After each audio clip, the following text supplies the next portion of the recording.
welcome to TheAIbumMan, and today we're going to continue the Halloween themed album reviews by taking a look at the king of shock rock, Alice Cooper himself, and what is perhaps his most theatrical and horror themed album. This album, of course, is the classic concept album Welcome to My Nightmare. But just because it's a classic, does that necessarily mean it really deserves the status that it has as one of Alice Cooper's best and most interesting albums? Well, it was certainly a turning point in Alice Cooper's career. This was the first album to come after the dissolution of the Alice Cooper Band. What you got to remember with Alice Cooper is what all his albums are under the same name. Really from 1969, I think his first album was, until 1974-3, when the last album was. It was really a band, Alice Cooper. It wasn't just Vincent Furnier, who we now know as Alice Cooper. No, and the lineup dissolved basically, so of course they were the people who recorded Scores Out, Billion Dollar Babies, the classic albums that fused raw, heavy rock with shock and horror in a truly innovative and extraordinary way. And in 1975, when Welcome to My Nightmare came out, this really harkens a new era of Alice Cooper. This was the first solo album, it's a completely different lineup, except of course for the man himself, Alice Cooper. In fact, this was about the time when he actually legally became Alice Cooper, as he changed his name to that to avoid any legal ramifications from using the Alice Cooper names. How could they sue him for using his own name? Because of course if it's the name of the band, then they could claim what they own part of the name of the band.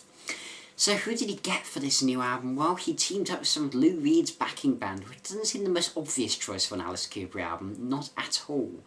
Certainly not what you'd really expect. And then also someone you would expect, producer Bob Ezrin, who of course produced Billion Dollar Babies and some of Alice Cooper's most classic works. So what is this concept? And well, in short, it basically seems to follow the nightmares of a child named Stephen. Pretty much the nightmares, the visions, things like that, and some terrifying things about his life. So does this album result in the peak of Alice's career, or was the band sorely missed? Well, the eponymously titled Welcome to My Nightmare opens this album, and definitely sets the tone of the album in quite an interesting manner. We have Alice seemingly mimicking Jim Morrison, sort of like late Doors era stuff with this song, which isn't too surprising. I mean, I know Alice Cooper was good friends with Jim Morrison. But what is maybe the more surprising part is how this is executed with a bit of a funk vibe to it. Definitely has a bit of a funk rhythm to it, and also some brass instrumentation that, well, wouldn't sound too far out of place if it was played on an Albert King record by the Muscle Shoals. And then you have this groovy, sort of funky bass line underneath. It's certainly a departure from what you may expect to open an Alice Cooper album, but with a chorus as catchy and memorable as Welcome to My Nightmare, you don't really care, and particularly as I like the variety of vocals used here. He ditches the Morrison-esque clean vocals in favour of his snarling tones halfway through. And yeah, this album is definitely odd in parts, a bit proggy, you could perhaps say, in the middle sections, and not too dissimilar to maybe some of the things that Bowie would do later in the 70s, in the sort of the proggier middle section. Next up, Devil's Food. This is one of the more disappointing tracks on the album. You see, the first half is this raw, snarling, hard rock song with power, catchy chorus, as you expect from Alice, but the latter half is this monologue by the famed horror actor Vincent Price, and talking about a Black Widow spider. And what's a very well performed sort of dramatic monologue that showcases certain insanity and builds nicely. The problem is, it just feels so abrupt in the flow of the song that I really feel it detracts more than it adds. I admit I'm not a massive fan of spoken word sections in albums. It's only on occasion that I really do enjoy them. But here I just find it breaks the flow of the song far too much and just really crashes it to a halt what could have been a pretty damn good song. So yeah, it does leave me a bit disappointed, that one. Though it does segue nicely into Black Widow, and this is this is one of the highlights of the album. Definitely, I would say that Alice is at his best when he's performing straight up rock and roll music, unashamed, uninhibited, and adds his creepy, slightly disturbing persona to it. And with this track, he definitely crafts a dark character, seemingly known as the Black Widow, who you must surrender to, and seems to be a bit of a killer. Certainly not the guy you'd want to meet in a dark alleyway. And his vocals are really what drives the horror factor of this song. His voice is very, very good at highlighting the madness and insanity that he's attempting to portray with this character, and creating that generally creepy atmosphere, which is what you wanted from a Halloween-y style album. Now, this song is followed by Some Folks, which basically equals filler. I mean, the reason I wanted to say in Black Widow about why I think Alice Cooper's good at that type of thing is just because of this song following it. This is bizarre, but not in a cool, good way. This is bizarre in a, why is this on the album? I can only describe this as an almost cabaret song that I expect a troupe of scantily clad women to be dancing to in the middle of Las Vegas or something, with giant oversized feathers or what. I don't know much about cabaret, to be quite honest. But this is the type of vibe I get from this. It feels very show business. Quite possibly, and ultimately just lacks the bite that Alice Cooper's the master of. This feels safe, a song that might work well in a live setting with a big show, but feels incomplete without visual stimulus, which is odd because Alice Cooper's very, very good at creating and in your mind dark images with his songs and music. But here, unlike Black Widow, which does paint a picture of music and words alone, it just feels incomplete. And while it does have some exciting moments like Dick Wagner's cracking solo, it's ultimately a fairly forgettable track. Only Women Bleed, the closing side one, definitely is a redeeming factor of the previous song. And this song I've heard didn't get that much radio airplay when it was released as a single because of the title. It was often construed to be about menstruation, which it isn't. If you actually, it's sometimes when things like this annoy me when radios won't play songs just because of the title. If you actually listen to the song, it's clearly nothing to do with that. It's about very much domestic abuse and a woman being in an abusive relationship. And it's definitely a softer ballad for Cooper, featuring cleaner, more standard singing with sort of a light, clean guitar picking pattern and even an orchestra in moments. It's definitely more gentle than you would expect. I mean, this wouldn't feel massively out of place on a Clapton album, to be quite honest. Vocally reminds me a little bit of him. But really, the strength of this song is lyrically. Lyrically, it's a very powerful and harrowing song. Gone is the humour of previous tracks and certainly later tracks that so often characterises Alice's work. But instead, this is quite a deadly serious song, delivered beautifully with a haunting and disturbing nature as he describes the perils of this woman, possibly Stephen's mother in the concept, and I'm not too sure about that though.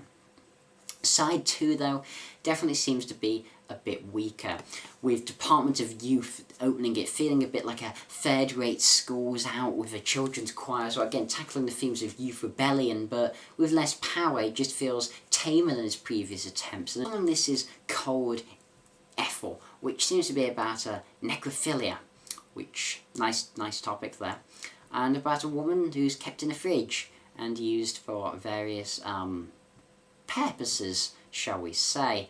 And this track's very much driven by Alice's personality and charm. Otherwise, this is a fairly run-of-the-mill track. It's really only the lyrical themes and what the actual hell's going on nature that keeps you engaged. Now, definitely in the heart of side 2 is the, well, what I like to sort of call the Stephen Suite, which is from years ago, which consists of, years ago, Stephen and Awakening.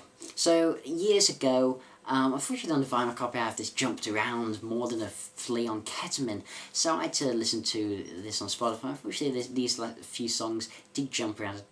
Basically it seems like I need to replace my vinyl copy, unfortunately, but still I can't say with years ago I'm really missing much. This is a rather forgettable introduction to Stephen, which only serves narrative purpose, otherwise it's just filler, to be honest. But Stephen, though, this is one of the things I definitely wanted to focus on with this review. This is one of the best things on the album. This is an Alice Cooper classic, and I think a bit underrated because it wasn't released as a single.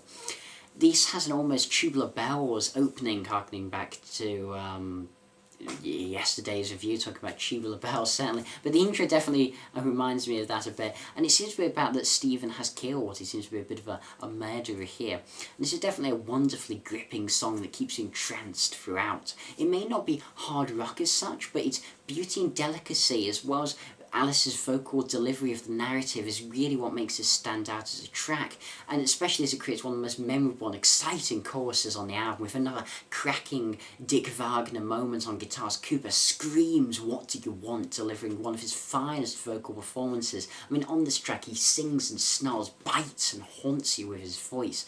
It is almost a mini opera in itself, and definitely shares some likeness to something like The Who's Tommy in terms of the way it's presented thematically, with the melodrama and things like that.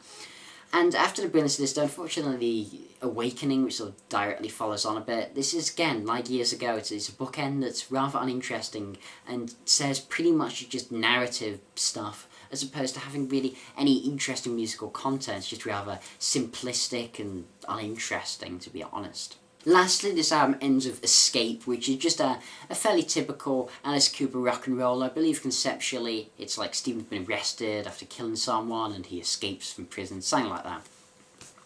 Again, this just feels rather lackluster in comparison to his previous works with the Alice Cooper Band. And as I alluded to before, this is definitely one of my biggest flaws on the album. I'm going to elaborate a bit more now.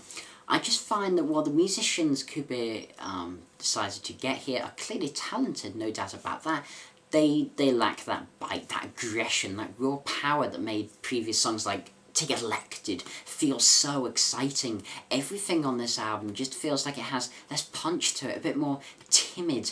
I mean, this is partly also to do with Ezrin's production, which some may say is overproduced on this album, giving it a glossy sheen that's perhaps better reserved for a Floyd album than it is for Alice Cooper, where you want something a bit rawer, a bit meatier.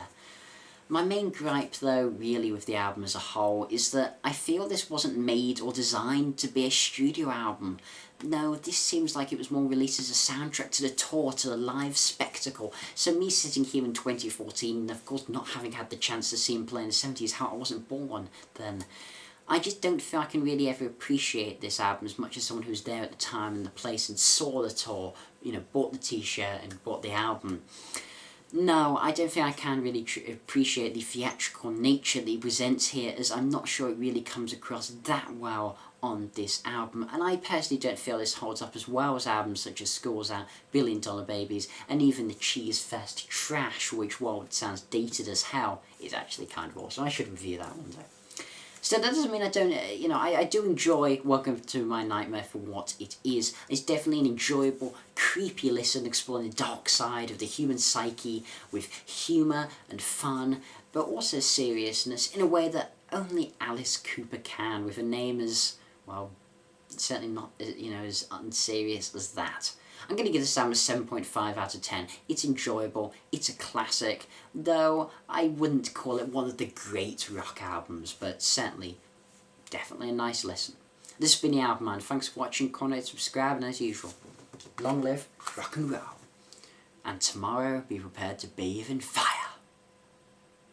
So then following this we have Cold Ethyl, which seems to be about necrophilia, a subject of course close to my heart.